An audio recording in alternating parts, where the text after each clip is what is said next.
Anggota polisi lalu lintas nyaris tertabrak sesaat polisi menghadang rombongan ratusan truk yang bergerak menuju kantor DPRD Kudus.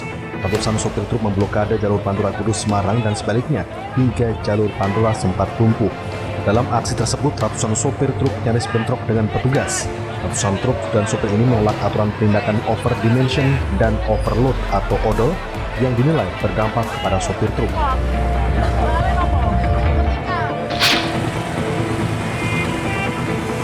Aksi demo ratusan sopir truk menolak kebijakan pemerintah terkait pembatasan dan pelarangan truk overdimension overloading atau odol di Jalan Pudak Payung Semarang mengakibatkan jalan utama menuju Solo maupun Magelang macet.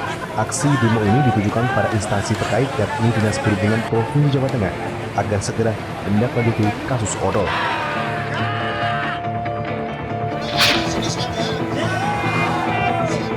Ratusan awak truk di Semarang turun ke jalan membanjiri jalur Pantura Semarang menuntut pembatalan aturan terkait overdimension overloading atau odol. Akibat aksi tersebut, jalur Pantura Semarang tersendat hingga 5 km.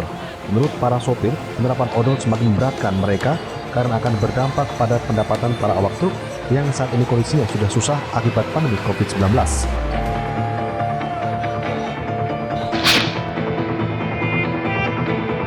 Menanggapi demo sopir truk terkait odol, Kepala Dishub Jawa Tengah Henggar Budi Anggoro mengatakan, berdasarkan keputusan pihaknya tidak menindak odol, akan tetapi lebih ke sosialisasi.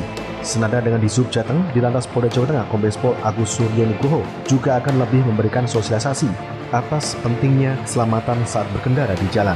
Mengingat odol itu bisa menyebabkan kecelakaan lalu lintas yang tidak diinginkan.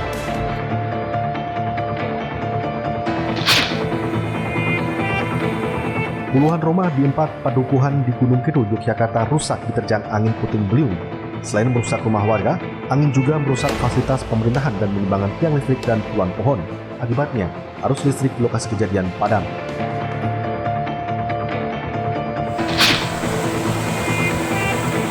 Warga Kecamatan Kradenan Grobogan dikagetkan dengan semburan lumpur yang keluar dari dataran baby volcano yang berada di Desa Grabagan, Kradenan. Ratusan ribu kubik lumpur keluar dari dataran hingga membanjiri lahan pertanian dan parit. Petugas yang menerima laporan meminta warga tidak mendekat di lokasi karena kondisi dataran lumpur rawan longsor. Akibat banjir lumpur, tanaman padi milik petani rusak dan lumpur menutup aliran irigasi sawah.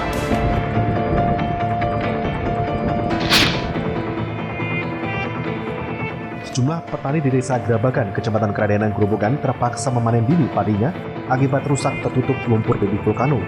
Luasan lahan yang terdampak sekitar 1 hektar. Akibatnya, petani merugi jutaan rupiah.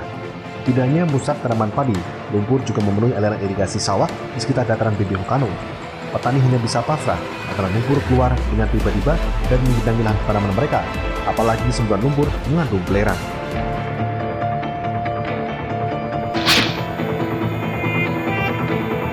Hujan deras yang turun membuat tanah di Desa Ngebung, Kecamatan Kalijambe, Sragen terus mengalami pergerakan. Akibatnya, jalan penghubung antara klaster di Museum Sangiran longsor dan terputus.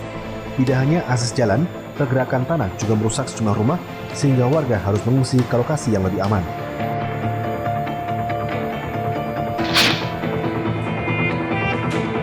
Sebanyak 14 bayi terlahir di tanggal cantik 22 Februari 2022 di beberapa rumah sakit di Kudus.